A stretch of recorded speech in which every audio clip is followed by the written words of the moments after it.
Teman-teman semua, ketemu lagi dengan Bung Bob. Wow, wow, sudah berapa hari nih gua nggak ketemu sama sahabat-sahabat Bung Bob ya. Tapi kali ini gua nongol lagi sahabat Bob ya.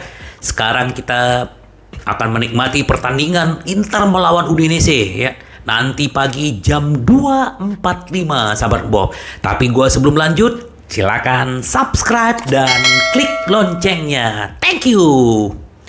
Sahabat Bob, ya bagaimanapun hasil yang minggu lalu itu tidak sesuai dengan keinginannya Inter. Nah, sekarang kita akan ketemu dengan Udinese. Bagaimana persiapan Inzaghi untuk menghadapi Udinese? Ini akan bertanding melawan Udinese di kandang sendiri dan tiket juga sudah habis sahabat Bob. Semoga Inter benar-benar mendapatkan 3 poin. Kenapa? Karena kita hanya fokus ke diri sendiri. Tadi pagi bagaimana Sassuolo juga dihajar 0-2 oleh tamunya Napoli.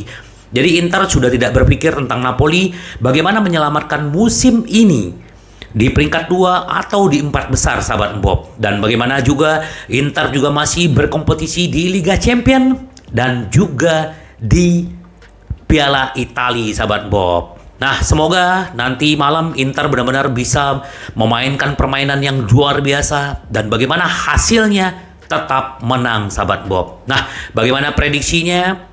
Ternyata Inter ini ketemu dengan Udinese ini terakhir kita benar-benar kalah ya 3-1 di musim di paruh musim pertama di kandang Udinese, padahal kita sempat unggul lewat Barella 1-0. Tetapi habis itu dibombardir sama Udinese sampai 3 gol.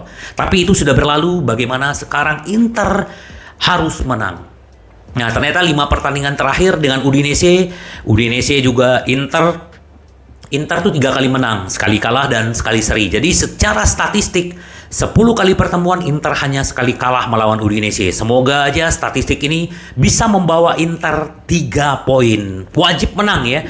Bagaimanapun kita tetap ya optimis Inter bisa menang, walaupun pemain-pemain Udinese itu physically sekali, tetapi Inter sudah mempersiapkan double pivot antara Hakan dan Brozo, karena di pertemuan pertama Brozo cedera.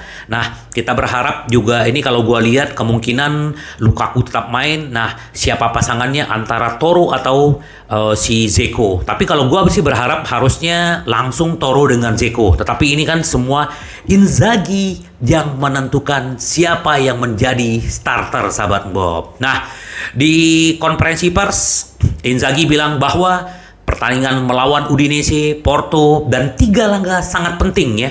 Jadi kita setelah Udinese, kita ketemu dengan Porto, dan setelah itu ketemu dengan Bologna. Karena ini memang pertandingan yang krusial, karena beda poin kita dengan belakang itu Atalanta hanya 3 poin. Jadi ini masih riskan, apalagi pertemuan terakhir dengan manajemen bahwa Inzaghi sudah diwanti-wanti sama manajemen.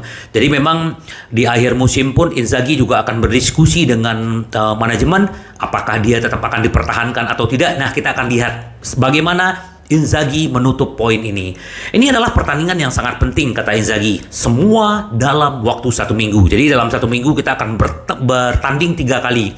Kami harus tahu bagaimana mendekati mereka sebaik mungkin. Masing-masing akan menjadi pertandingan yang berbeda. Tapi saat ini kami hanya fokus kepada Udinese. Gua setuju bagaimana Inter menghadapi satu pertandingan ke satu pertandingan. Fokus dan bagaimanapun tetap intensitasnya harus dijaga dan terus mengejar yang namanya goalsnya Inter, sahabat Bob. Nah, saya melihat keyakinan yang penuh pada semua pemain, kata si Inzaghi. Nah, semoga aja ini dengan kemarin Barella dengan Lukaku, semoga ini juga tidak akan berpengaruh, karena memang ini udah cair, apalagi mereka udah bertemu juga dengan manajemen. Semoga Inter benar-benar bisa meraih 3 poin. Ya, kalau prediksi gue Inter akan menang, tapi tidak menang besar. Mungkin 1-0 atau 2-1 atau 2-0. Semoga aja Inter, semoga aja sahabat Bob. Nah, nanti kita coba, gue nih rencana memang mau live reaction, karena udah lama sekali gue tidak bikin video live. Semoga kita nanti akan ketemu di sana, sahabat Bob. Nah, setelah prediksi ini, gue juga pengen sedikit bagaimana update gitu loh, bahwa Inter memang dengan pertandingan Udinese nanti Inter juga akan mengawasi, ada Beto yang di Inter yang diincar Inter, juga ada Roberto Pereira, dan juga yang namanya Becao. Karena Becao ini kan memang diproyeksi untuk menggantikan Skriniar. Tapi memang ada beberapa yang diincar Inter, bukan hanya Becao, ada Pavard. Tetapi sedikit gua update, Pavard kemungkinan besar dia akan perpanjang kontrak kayaknya di Munchen. Tapi ya kita nggak tahu. Tapi kalau memang kemarin Ausilio bilang kalau Pavard tidak memperpanjang kontrak, Inter akan mengejar Pavard sampai dapat, sahabat Bob. Semoga aja ya, ini memang Beto, Pereira, Becao ini memang bagus ya. Tapi memang yang paling diincar Inter itu adalah Becao karena untuk Skriniar. Kalau untuk Pereira itu gratis karena dia kontraknya akan habis. Semoga aja Inter benar-benar mendapatkan pemain yang dia inginkan. Nah, ini yang mungkin diinginkan oleh sahabat Bung Bob, Interisti, bahwa Zhang siap menjual. Dana baru Amerika sedang dalam proses. Jadi memang sudah ada katanya yang mau membeli Inter, tapi kemungkinan tidak di harga 1,2 yang diminta Zhang. Kenapa? Karena memang kemungkinan harganya di bawah itu, tapi Zhang memang pengen melepas. Dan ini katanya pengusaha Amerika yang belum disebutkan namanya. Kenapa, sahabat Bob? Karena Inter sekarang kan punya hutang itu kan kurang lebih hampir 350 juta yang akan berakhir di 2004 itu di Mei 2024. Jadi bagaimanapun Zhang harus memenuhi itu. Nah, kalau tidak kan Inter akan diambil alih ya. Apalagi juga nanti di 8 Maret menjelaskan tentang sidang pertama juga akan diadakan di pengadilan Milan untuk gugatan yang diajukan di Hong Kong oleh sebuah bank Cina yang menuduh Presiden Inter memiliki utang yang belum dibayar sebesar 300 juta. Jadi memang pinjaman ke Oktri itu kan 275 juta. Terus ada bunga 12%. Nah, totalnya yang gue bilang tadi 350 juta. Ini harus benar-benar harus dibayar. Kalau enggak ya Zhang sudah tidak punya kuasa untuk mengendalikan Inter. Jadi ya kemungkinan ini akan dijual ya. Semoga aja sahabat Bob kalau memang dijual ada yang beli, dan ini juga bisa membuat Inter bisa lebih baik. Seperti MU yang ditawar oleh Arab itu kurang lebih sekitar 5 miliar ya sahabat Bob. Itu wow, luar biasa banget. Ya semoga aja kita doakan yang terbaik buat Inter, dan juga pertandingan-pertandingan berikutnya Inter juga bisa memenangkannya sahabat Bob. Nah, itu sedikit tentang update tentang Suning dan juga prediksi pertandingan. Inter Milan juga tertarik dengan back Atletico Madrid Jose Maria Gimenez ya. Gimenez ini sebagai pengganti Skriniar di usia 28 tahun, dia pemain Uruguay. Ini juga cukup bagus, cuman dia tidak terpakai di Atletico.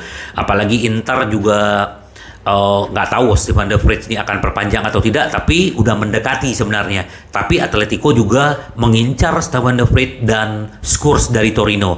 Nah, Inter pengen memboyong si Gimenez ini. Semoga aja kalau misalnya Skurks atau Stefan de Vrij yang pindah ke sana, untuk peluangnya Gimenez itu lebih besar untuk ke Inter sahabat Bob, karena ya pasti akan mainnya akan jarang ya. Semoga aja kita memang berharap Inter benar-benar memperkuat posisi timnya di musim depan. Nah, ini sedikit dari Ivan Perisic waktu dia kemarin bertanding melawan Milan. Dia bilang begini, saya tidak pernah melupakan memenangkan gelar Serie A bersama Inter Milan. Ini orang luar biasa, dan di Hotspur dia juga luar biasa. Dia bilang tentang pengaruh Conte terhadapnya. Perisic mengatakan bahwa semua orang tahu bagaimana dia bekerja. Dia luar biasa sebagai pemain, dan sekarang dia luar biasa sebagai pelatih. Makanya dia pindah ke Hotspur kan. Perisic mengatakan bahwa saya belajar banyak dari Conte. Kami memenangkan Scudetto bersama yang merupakan hal fantastis yang tidak pernah akan saya lupakan. Wow ya, ini luar biasa Perisic. Semoga aja dia tetap sukses di Inggris, dan kita berharap Inter juga bisa lebih baik dari musim lalu. Nah, terus ini juga ternyata Atletico Madrid bukan hanya mengincar Stefan de Vrij, ini juga mengincar yang namanya Di Marco, sahabat Bob ya.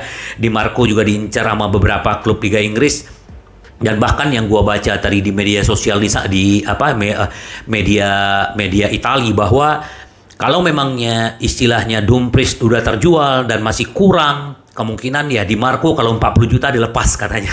Jadi ya kita nggak tahu lah, ini kan semuanya kan baru-baru berita-berita. Apakah ini akan terjadi atau tidak ya, kita berharap Di Marco ini juga godaan buat dia. Apakah benar dia setia? Apakah dia benar Interisti? dan dia akan tetap bertahan. Ya, kita lihat aja nanti sahabat Bob. Karena memang bagaimanapun nih banyak banget berita-berita selewerannya ya. Jadi kita berharap kalau gua Di Marco tetap ada di Inter.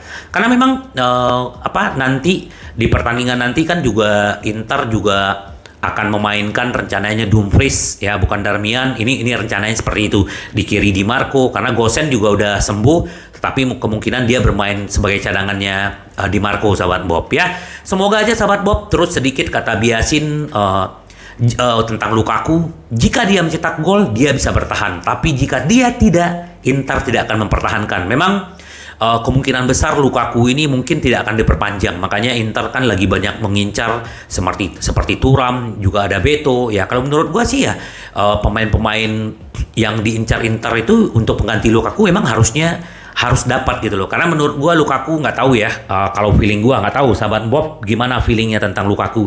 Dia kalau gacor dia akan bagus, tetapi nanti di bulan Maret dia juga akan berumur 30 tahun. Nah, memang masih masa-masa emas ya, tetapi untuk melihat gajinya ya itu terlalu besar, apalagi ya dia gabut lah istilahnya musim ini. Semoga aja sahabat Bob, nanti kita berharap Inter benar-benar bisa mendapatkan 3 poin dan kita tetap semangat, dan pemain-pemain yang diincar Inter juga bisa datang ke Inter. Dan bagaimana Suning kalau memang akhirnya Inter terjual, ya kita doakan supaya yang membeli Inter benar-benar bisa menjalankan Inter jauh lebih baik dan bebas dari hutang sahabat Bob. Sampai ketemu lagi dengan Bung Bob. Bye bye. Ci vediamo. Yes.